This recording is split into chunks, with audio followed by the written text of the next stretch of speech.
નમસ્કાર, હું ચકાણી ધ્રુવી હિંમતભાઈ ધોરણ 6 માં અભ્યાસ કરું છું અને આજે વિશ્વ માતૃભાષા દિવસના આ પાવન અવસરે આપની સમક્ષ મારા વિચારો રજૂ કરવાની અનુમતિ આપું છું.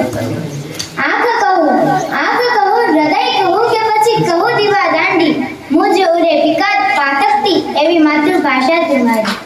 કહેવાય છે ને કે ધબકારા વિના હૃદય ન ચાલી શકે, એવી જ રીતે માતૃભાષા વિનાની જિંદગી ન ચાલી શકે. આપ માત્ર કલ્પના તો કરી જુઓ કે આપણા જન્મ પછી જો આપણને આપણી જ માતૃભાષા ન મળી હોય તો શું આટલું સરળ જીવન કે જે આજે આપણે જીવી રહ્યા છીએ તે જીવી શક્યા હોત? જી નહીં.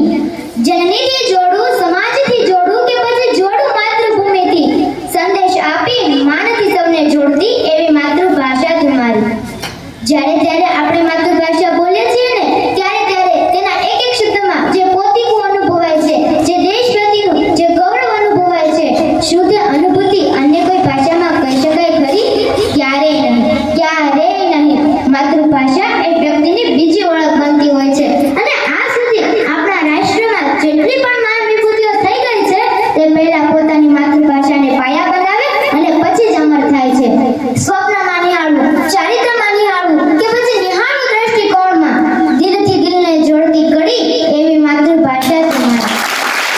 આજે આપણે સૌને અનુભવ કર્યો છે કે જ્યારે પણ બે ખાસ વ્યક્તિ વચ્ચે વાર્તાલાપ જામે ત્યારે જમાવટ કરવાનો અને જમાવટ માણવાની મોજે માતૃભાષાથી કોઈ અન્ય ભાષામાં નથી. સ્વપ્નાઓ અન્ય ભાષામાં ન જોઈ શકાય. મનમાં થતા વિચારો, પ્રેરણાઓ